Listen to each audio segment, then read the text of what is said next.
Samantala, sa bahagi naman nila ni Maris, pagkasalubong ng berdugo kay Maris ay agad itong bumitaw ng napakalakas na hataw ng kanyang mahabang espada. Dalawang itak naman ang isinalag ni Maris dahil alam niyang magiging malakas ang palo na iyon. Pero mukhang na-underestimate pa niya ang lakas na meron ang halimaw dahil ang dalawang itak niya ang mismong tumama sa kanyang balikat at tumalsik siya sa malayo. "Maris!" sigaw ni Oliver, pero noong lalapit sana siya para tumulong ay papalapit naman sa kanya ang isang napakalaking itim na aso na may 3 ulo. Kaya lumiko na lang siya ng direksyon sabay akyat sa isang puno. At doon nagpalipat-lipat habang tumitira ng pana. Pagkabagsak ni Maris sa lupa ay lubha siyang nasaktan. Pakiramdam niya ay umabot sa buto niya sa balikat ang dalawang itak dahil bumaon iyon sa balat sa sobrang lakas ng pagkakapalo ng halimaw. Pinilit niyang itayo ang sarili at tinignan ang halimaw. Nakatingin iyon sa kanya at nakangisi. Noong makitang nakatayo na siya, ay muling naglakad ng mabilis papasugod, sabay palo muli ng makapal at kakaibang hugis na espada. Yumuko si Maris para palampasin ang ataking iyon. Malinaw na sa kanya na masyadong malakas ang berdugo at hindi niya magagawang pigilan ang ganoon kalakas na pag-atake. Pagkayuko niya ay sa kanya isinaksak ang itak sa tagiliran noon, pero hindi tumalab dahil may matigas na baluti sa katawan. Noong aatake naman siyang muli sa may bandang hita kung saan may kaunting espasyo na walang baluti, ay naroon na ang espada ng halimaw inihampas sa kanya papabalik na tumama naman sa kanyang tagiliran at tumalsik siyang muli. Hindi man siya nasugatan dahil likuran iyon ng espada, pero masakit pa rin dahil sa bigat noon at lakas ng pagkakahampas ng halimaw. Muling namilipit sa sakit si Maris. "Hindi ito pwede. Dito matatapos ang buhay ko kung lalaban ako sa kanya ng dikitan. Kailangan kong ilabas kung anong meron ako. Bahala na kung lamunin ako ng itim na kapangyarihan. Narito naman si Oliver. Makakapigil sa akin." Wika ni Maris sa sarili. Ibinagsak ni Maris ang dalawang itak sa lupa at tumarak iyon ng nakapatayo. Sa kanya inusal ang mga susing kataga para palabasin ang kanyang puting kapangyarihan. Isinagad niyang ilabas hanggang sa 3 antas para kapag naubos na ay ang itim na enerhiya na ang papalit, kung saan mas malakas at matagal mauubos dahil likas iyon mula sa kanyang dugo bilang may dugong burhamin. Pinaangat ni Maris ang mga malalaking tipak ng bato sa paligid at ikinumpas paturo sa halimaw. Sabay ang sirit ng mga bato patungo roon. Tila hindi naman natakot ang halimaw dahil sinalubong niya ang mga iyon. At bawat makalapit na malalaking bato ay sinusuntok ng malakas. Nababasag naman iyon sa maliliit na bahagi. Muling kumumpas si Maris at marami pang piraso ng kahoy ang lumitaw. Gamit ang kapangyarihan ay nagkaputol-putol iyon sa haba na tig-1 metro. Sa kanya ikinumpas paturo sa halimaw. Ginamit naman ng halimaw ang mataba nitong itak at sinalag ang mga matutulis na kahoy. Ang hindi naman nasasalag ay tumatama lang din sa baluti nito sa katawan. Hanggang sa magtawag si Maris ng mas malakas na hangin na may dalang napakalakas na dahon at umiikot iyon na parang ipo-ipo sa paligid ng berdugo. Iniharang lang ng berdugo ang braso sa mata niya at nakasilip kaunti. Pero baliwala lang naman iyon sa kanya. Ang totoo ay alam naman ni Maris na walang epekto sa berdugo ang mga dahon na umiikot sa paligid. Ginagamit nilang iyon bilang panlinlang sa berdugo para makalusot ang ibabato niyang 2 itak. Noong medyo marami na ang dahon na umiikot sa ere, ay ikinumpas na ni Maris ang kamay paturo sa dalawang itak at umangat na iyon sa ere na nakapaturo naman doon sa halimaw. Sa kanya biglang ikinumpas at sumirit na nga ang dalawang itak papunta sa halimaw. Kahit marami ang mga dahon na umiikot sa paligid, ay nakita pa rin ng halimaw ang isang itak kaya nasalag niya iyon. Pero ang isa ay hindi at bumaon sa may ilalim ng kilikili. Binunot iyon ng halimaw at ibinato papabalik kay Maris. Pero kontrolado iyon ni Maris kaya hindi rin nakarating. Pinabalik ni Maris ang dalawang itak niya doon sa halimaw at patuloy ang pag-atake noon sa iba't ibang bahagi. Hindi naman maganda o gaga sa pagsalag ang halimaw. May nasasalag at minsan naman ay hindi. Pero tila hindi naman apektado masyado ang halimaw hanggang sa sumigaw iyon ng malakas. Yumanig ang lupa at nagkaroon ng apoy sa paligid na sumama sa ipo-ipo ni Maris na nakapalibot sa kanya. Kaya naman lahat ng dahon na umiikot ay natupo. At naging malinaw na hangin na lang iyon. Hinubad ng halimaw ang kanyang baluti dahil marami siyang saksak mula sa itak ni Maris sa kanyang katawan. Pero sa mga gilid-gilid lang, mga saksak na ipinapadaan ni Maris sa may gilid kung saan may espasyo.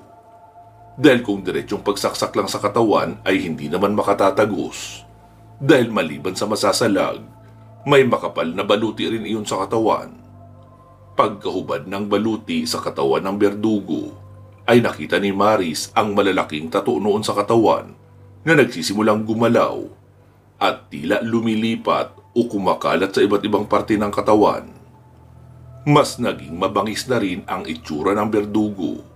Naging mapula ang mata at nagkaroon ng ugat na tila guhit ng nagbabagang bakal sa mga ugat. Suminghot iyon ng hangin sa ilong at noong ibuga ay napakahaba ng pagbugang iyon pero sa bibig na ibinuga ang hangin na umuusok pa nga na tila napakainit. Sabay titig ng matalim kay Maris. Pinabalik na ni Maris ang dalawang itak sa kanya at hawak niya na iyon. Sa isang kisap mata ni Maris ay biglang nawala ang halimaw, kaya nakaramdam siya ng kaba. Hindi niya alam kung kumilos ba iyon ng sobrang bilis o di kaya gumamit ng tagabulag kaya hindi niya makita. Pero laking gulat niya noong makita ang pagmumukha noon na sobrang lapit na sa mukha niya. Sabay baon ng napakalakas na suntok.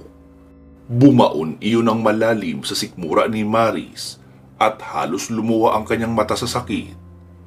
Umangat siya sa ere sa lakas ng pagkakasuntok.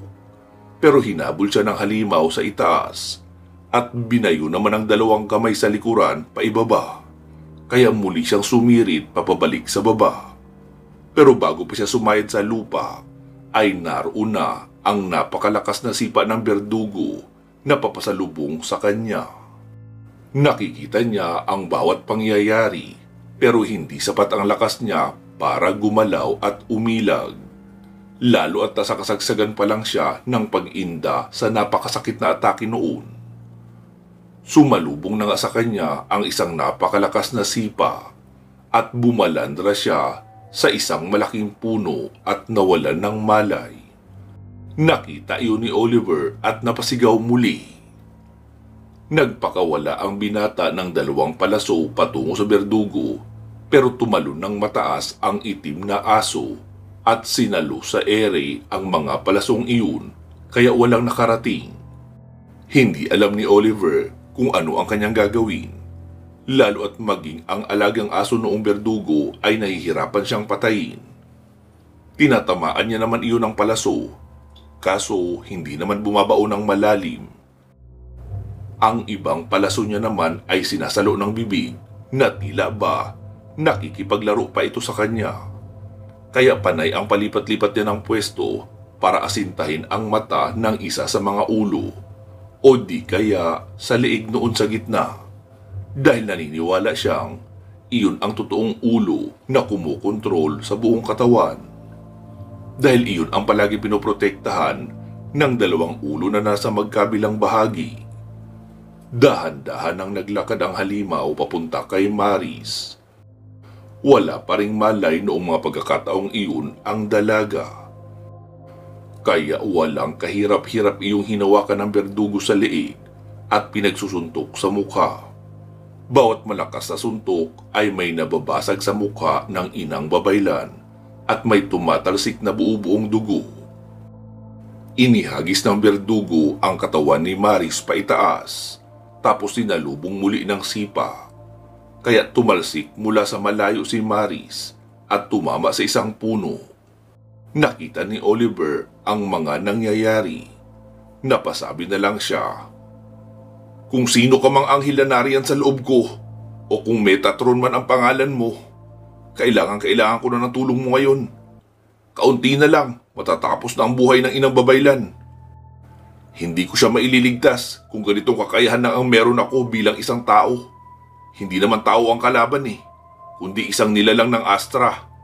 Baka gusto mo na akong tulungan bago pa mamatay ang pinababantayan niyo sa akin na isang inang babaylan." Nang biglang may nagsalita sa isipan niya, "Sige, gamitin mo ang kapangyarihan ko at kumilos ka na." Naramdaman ni Oliver ang pagdaloy ng malamig pero malakas na enerhiya sa kanyang katawan. Lahat ng pagod niya kanina sa kakatakbo at kakatalon-talon sa mga puno para maghanap ng magandang pwesto na umasinta doon sa aso ay nawala. Bigla rin siya nagkaroon ng espada pero hindi naman kahabaan. Nasa isang ruler lang mahigit ang haba ng talim. Mula sa taas ng puno ay nakita niyang papasugod na sa kanya ang malaking itim na aso na may 3 ulo. Mabilis siyang nagdive pa ibaba. Ramdam niyang tila ba ang gaan-gaan ng katawan niya at punong-puno siya ng lakas. Pagkatapak sa lupa ay mabilis siyang tumakbo papasalubong sa malaking asong itim. Yumuko siya ng sobrang baba at mula sa ilalim ay isinaksak niya ang espada mula sa lalamunan paitaas. Tumagos iyon sa ibabaw ng ulo ng aso doon sa pinakagitna. Maririnig naman ang iyak ng 2 pang ulo pero pahina na ng pahina. Nakatusok pa rin ang espada niya sa ulo na nakapaturo paitaas dahil hindi niya pa rin iyon binibitawan. Hinawakan niya ang ulo sa gitna. Sabay tinagpas ang pinakapuno ng leeg. Kaya iyong 3 ulo ng aso ang gumulong sa lupa. Bigla rin iyong naging tila naaagnas na uling at unti-unting nagiging abo. Pagkalingon niya sa direksyong kinatapunan ni Maris, ay si Maris lang ang naroon, nawala ang berdugo. Laking gulat niya noong naroon na iyon sa kanyang harapan at binangga ng ulo noon ang kanyang sikmura. Kaya tumalsik si Oliver at nagpagulong-gulong din sa malayo. Agad siyang tumayo at huminga ng malalim. "Mabuti at nilubayan mo na ang inang babaylan. Tama yan, ako ang harapin mo. Lalaki sa lalaki tayo." Wika niya. Nakita niyang muli iyong nawala sa kanyang paningin. Kaya alam niyang ginamitan siya ng kapangyarihan ng liksi. Kaya tinalasan niya na ang kanyang pakiramdam at nakapikit kaunti ang kanyang mga mata. Doon niya naramdaman ang malakas na puwersa na papalapit sa kanya. Nakita niyang nasa may bandang kaliwa niya nagmumula ang berdugo at gagamitin muli ang ulo upang ibangga sa kanyang tagiliran. Kaya inabangan niya iyon. Noong malapit na ay hinuli niya ang bato at iniba ang direksyon patungo na sa isang malaking bato sa unahan niya kaunti. Tibag ang bato sa lakas ng pagkakabunggo roon ng ulo ng berdugo. Kaya tila naging lasing ang lakad noon at nahilo. Itinuro pa siya at halatang mas lalong nagalit. Kinuha noong muli ang espada sa likuran at tumakbo papalapit kay Oliver. Pero noong makalapit ay hinawakan ni Oliver ang kanang kamay noon gamit naman ang kanyang kaliwa. Ang kanang kamay naman niya ang nakahawak sa leeg ng halimaw at ibinagsak sa isang malaking puno, paulit-ulit para manghina ang kalaban. Sinaksak niya iyon ng espada sa sikmura pero pilit pa rin bumabangon. Kaya ibinalik na muna ni Oliver ang espada sa likuran niya sa kamano-manong binayo ng malalakas na suntok ang mukha noong berdugong halimaw. Walang hiya ka, kababaing tao ng inang babaylan? Natuwa kang bugbugin ng malalakas na suntok mo? Pagbabayaran mo yun! Wika ni Oliver at paulit-ulit na isinaksak ang punyal sa katawan. Hanggang sa marinig niyang sinabi ng Arkanghel sa loob niya, "Pigilan mong wag makalabas ang espada ko sa katawan niya. Saka mo banggitin ang 3 susing kataga." Agad iyong ginawa ni Oliver at habang nasa loob ng katawan ng halimaw ang espada niya ay nagliyab iyon. Doon na umungol ng malakas ang halimaw at unti-unting natutupok ang bahaging tiyan, papaakyat hanggang sa wala nang matira si Berdugo dahil naging abo na lahat. Agad namang pinuntahan ni Oliver si Maris.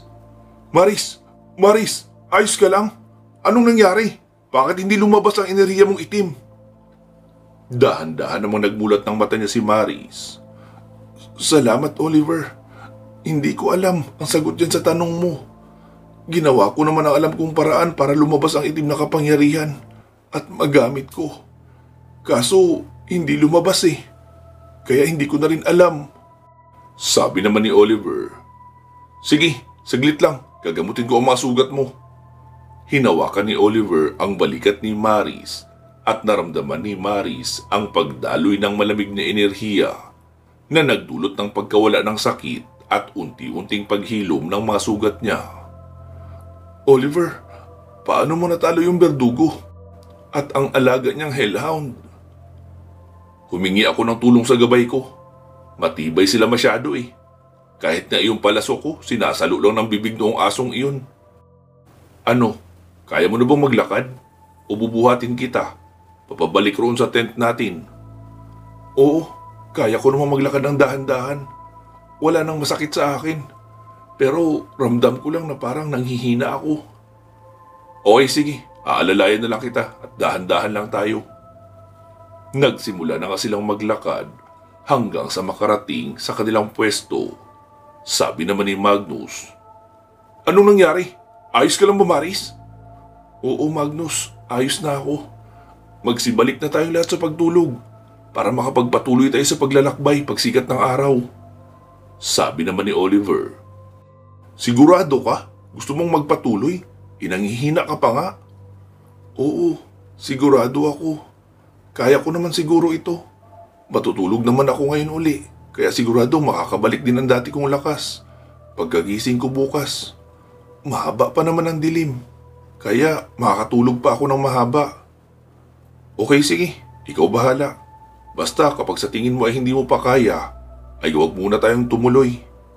Wika ni Oliver at iniwanan na si Maris sa pwesto niya at naupo sa sarili niyang pwesto. Kinabukasan, pasado 8:00 na ay hindi pa rin gumigising si Maris. Sabi naman ni Rika, "Kuya Magnus, huwag na muna kaya natin ituloy ang paglalakbay ngayon. Obvious naman no na mahina pa talaga si Ate Maris. Kasi kung nasa tamang kondisyon na ang katawan niyan, ay magigising yan ng maaga." "Oo, Rika, tama ka.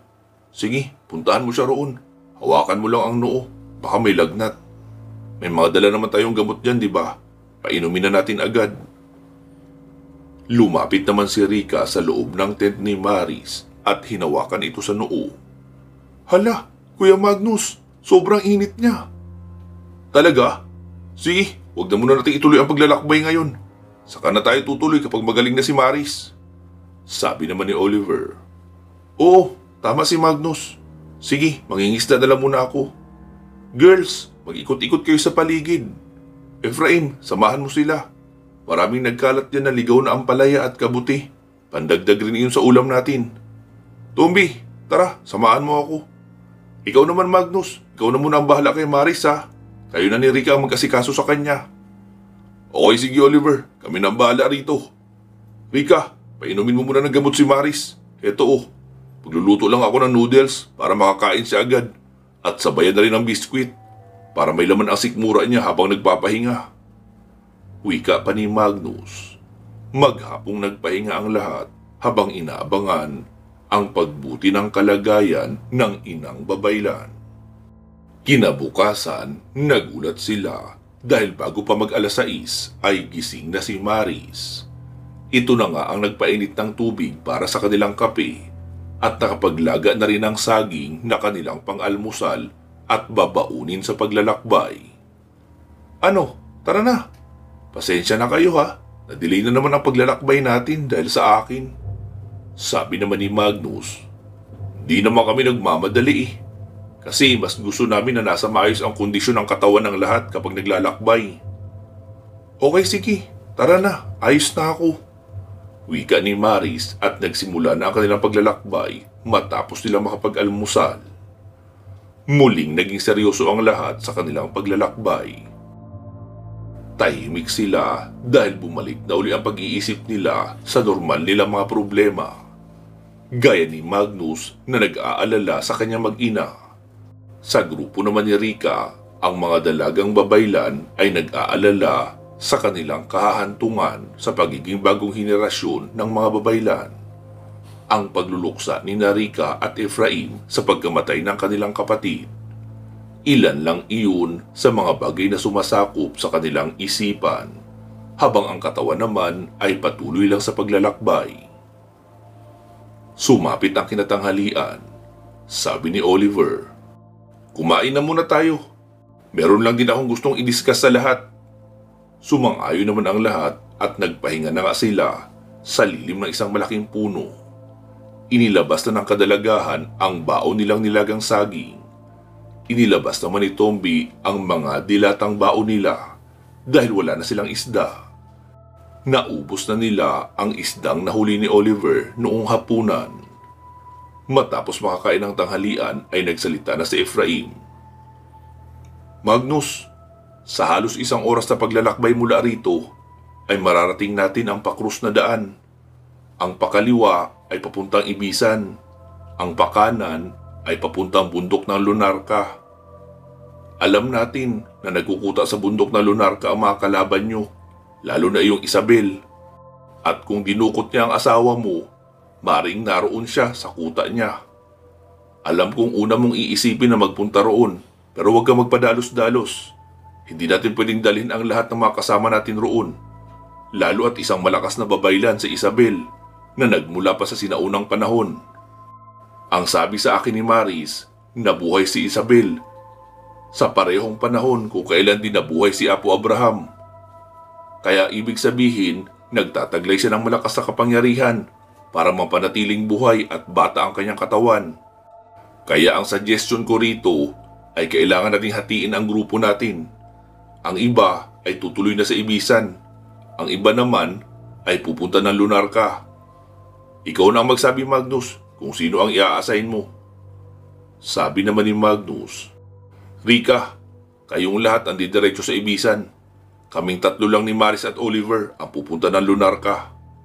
Sabi naman ni Rika, "Paano kung walang tumanggap sa amin roon?" Sabi naman ni Maris, "Magpakilala ka lang. Hanapin mo si Cora.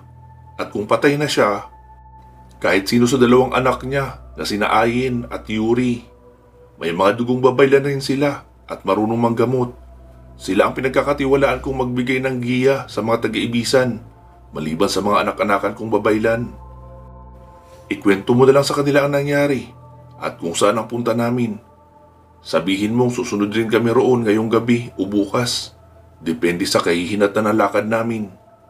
Tomby, kilala ka nila dahil karamihan naman ng mga galing sa lumang Ibisan ay nariyan din sa bago. Magpakilala ka na rin.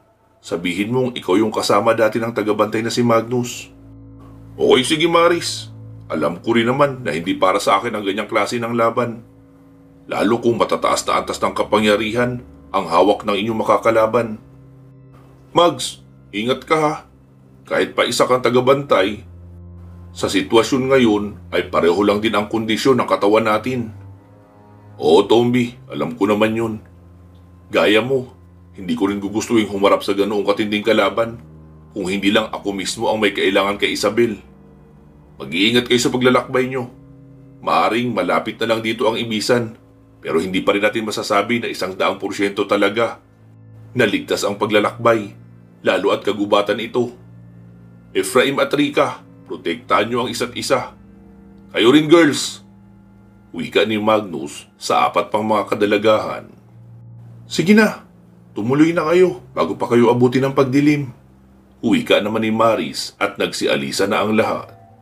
Sabi naman ni Oliver, dahil sa tayo-tayo na lang naman, gumawa na tayo ng sarili nating daan para mas maging shortcut ang lakad natin papunta sa kuta ni Isabel. Nagsimula na nga maglakad ang tatlo. Nagsalita naman si Maris. Oliver, kaya mo bang protektahan si Magnus kung sakasakali? Siguro, oo. Hindi ako sigurado masyado Kasi gabay ko naman ang magbibigay ng permiso kung kailan niya lang ako gustong pahiramin ang kanyang kapangyarihan. Pero sa tingin ko, magagawa natin maprotektahan si Magnus. Pero Magnus, galingan mo na lang din sa pag-ilag ha. Ang balak ko kasi ngayon ay hindi lang ang iligtas ang asawa mo, kundi ang tapusin na rin si Isabel para kahit papaano mabawasan natin ang pinakapinuno ng mga kasamaan. Oo sige Oliver, sumasang-ayon ako sa iyo. Maraming salamat ha. Sagot pa ni Magnus. Makalipas ang 3 oras ng paglalakbay ay naroon na sila sa bundok ng Lunarka at nakikita na nila sa di kalayuan ang isang nakabakod na pamayanan. Biglang may mga taong nagsilabas. Normal naman ang pananamit nila. Hindi masasabing pangkatutubo ang suot, pero may pagkadugyutin. Mabaho sila at may mga bahid ng mga natuyong dugo ang kanilang damit. Nagsalita si Magnus. Ako si Magnus. Naparito ako para kausapin si Isabel. Babawiin ko ang asawa ko. Pagkasabi niya lang noon ay may nagsalitang babae sa itaas na bahagi ng isang guard tower. Sa tingin mo ba, ibibigay ko pa sa iyo ang asawa mo? Lalo at nasa loob niya ang 2 makapangyarihang mga sanggol na dinadaluyan ng dugo ng isang tagabantay? Then besides, napatay niyo pala ang 3 kong tapat na babaylan. Kaya amanos na tayo. 3 babaylan, kapalit nitong si Althea at 2 sanggol sa loob niya. Fair trade, di ba? Walang fair trade sa sinasabi mo, Isabel. Dahil dinipensahan lang namin ang aming sarili sa pagsalakay ng 3 babaylang iyon. Kahit paanong sabihin mong dahilan, napatay niyo pa rin sila. Kaya balanse na ang timbangan. Pero dahil sa narito na rin naman kayo, di subukan na natin kung anong kaya nyo. Mga aswang, ano pang hinihintay nyo? Magpakasasa kayo. Bugbugin nyo sila. Itira nyo lang ang inang babaylan at si Magnus. Pero ito si Pogi, sige kainin nyo na. Hindi ko naman yan kilala. Wika ni Isabel. Kaya agad nang sumalakay ang hindi bababa sa 50 mga aswang. May ibang mga nanggaling pa sa itaas ng bakuran at walang kahirap-hirap na tumalon. Mabilis naman na kumuha si Oliver ng tigta 3 palaso. At tuwing bibitaw ng string ng pana ay 3 palaso ang lumilipad sa ere. Walang nasasayang. Lahat may tinatama ang aswang. Kadalasan sa mata, lalamunan o sa puso ang inaasinta niya. Si Maris at Magnus naman ay magkatabing lumalaban. Makalipas ang mahigit 20 minuto ay naubos na nila lahat ng aswang sa paligid. Nag-backflip naman si Isabel pababa mula doon sa tore. Pagkalapag ay agad siyang kumumpas paturo kina Magnus at Maris. Sabay na tumalsik naman ang dalawa. Pumana naman si Oliver ng 3 palaso patungo kay Isabel, pero ikinumpas lang ni Isabel ang kanyang kamay paturo sa mga palaso at pinabalik kay Oliver. Kaya hindi maganda ugaga si Oliver sa pagsalag sa 3 palaso gamit ang kanyang pana. Aba, magaling ka ha? Sige, uunahin nga kita. May kakaiba sa iyo Hindi ko lang matukoy kung ano, pero mukhang may itinatago ka. Wika ni Isabel sabay kumpas ng malakas na antas na tigalpo patungo kay Oliver. Pero nagulat siya noong biglang tumayo lang ng tuwid si Oliver at nagliwanag na ng puti ang mga mata. Hindi rin ito ininda ang tigalpo niya. Umusal lang mas mataas na antas ng orasyon si Isabel at muli iyong ibinato kay Oliver. Pero itinaas lang ni Oliver ang kanyang kanang kamay at tila hinigop noon ang tigalpo niya. Ibang klase? Anong klaseng nilalang ka? Hindi ka tao. Walang normal na tao ang makakatagal sa mataas na antas ng tigalpo ko. Wika ni Isabel. Pero biglang nawala sa paningin niya si Oliver at nagulat siya noong hawak na ng binata ang kanyang liig at ibinalibag siya sa kahoy na bakod ng kanyang kuta. Wasak ang bakuran sa lakas ng impact. Tumayo si Isabel habang makikitang may dugong dumadaloy sa gilid ng bibig. Naglakad iyon papasok sa loob ng isang kubo at noong lumabas ay hawak-hawak niya na si Althea. Magnus! Sigaw ng dilag. Nagkandara pa naman si Magnus na tumakbo papalapit sa bakuran pero bigla siyang bumangga sa hindi nakikitang harang. Althea! Ililigtas kita! Huwag kang mag-alala! Oliver! Hindi ako makapasok! May shield! Wika pa ni Magnus. Agad namang humakbang si Oliver papalapit rin sa bakuran. Pero alam nila Magnus at Maris na hindi na talaga iyon si Oliver, kundi ang anghel na kanyang gabay. Iyon na ang kumukontrol sa kanyang katawan. Pero noong naroon na iyon patawid sa mismong bakuran, hindi rin makapasok. Ha! Ano sa tingin nyo? Bobo ako? Kahit gaano pa kataas ng antas nyo bilang babaylan, hindi nyo mapapasok ang bakuran na ito hanggat narito ako. Dahil may 7 malalakas na selyo ang nakapalibot rito. Mahigit 100 taon naming pinagtibay ang selyong iyan na kahit mga anghel ay hindi makakatawid. Sinubukan rin ni Maris na gamitin ang kanyang tigalpo para patagusin sa bakuran pero hindi rin umabot. Bingi ba talaga kayo o sadya lang kayong mga bobo? Kahit nga anghel ay hindi makakatawid dyan. Kayo pa kaya? Pero ayaw nyo pa rin tumigil. Mapapagod lang kayo. Ganito Magnus, may paraan para mabawi mo ang iyong mag-iina. Sundan mo kami sa ika-7 dimensyon. Dalhin mo ang kwintas ng inang babaylan. Aklat ng inang babaylan. Nakabuting sarili mong dugo at ang orihinal na aklat ng hula at propesiya na alam kong alam ni Maris kung saan nakatago. Kapag nakuha mo na ang mga iyon, ay dalhin mo sa akin at ibabalik ko sa iyo ang asawa mo kasama ng 2 sagol sa kanyang sinapupunan.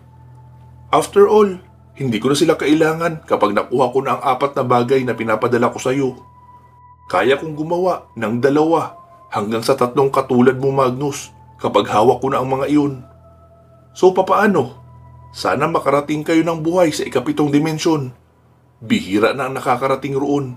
Kaya good luck. At sa tagal ng paglalakbay, sigurado makakapanganak na si Althea pagdating mo roon. Ipapaalala ko na rin, bawal gumamit ng portal papunta roon dahil portal ko lang ang maaring gamitin. Dahil kung hindi, sa ilalim ng kumukulong laban ng bulkan, ang kabilang bahagi ng lulusutan ng inyong portal. Kaya good luck na lang talaga. Siya nga pala, pwede ka magsama ng kahit sino o kahit ilan, kahit pa isang barangay, para may makain na rin ang mga aswang namin roon. Bihira kasi ang may naliligaw ng mga tao roon eh.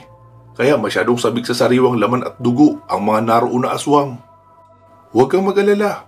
Hindi ko sasaktan ang asawa mo at hindi ko rin pagugutuman. Kailangan kong maging masigla ang mga sanggol sa loob niya. Dahil kapag hindi ka dumating, sila ang gagamitin ko at magiging sarili kong mga anak. Karagdagan sila sa aking nag-iisang prinsipe. Wika ni Isabel, sabay kumpas ng kamay, pabilog at may nabuong portal. Magnus! Sigaw uli ni Althea.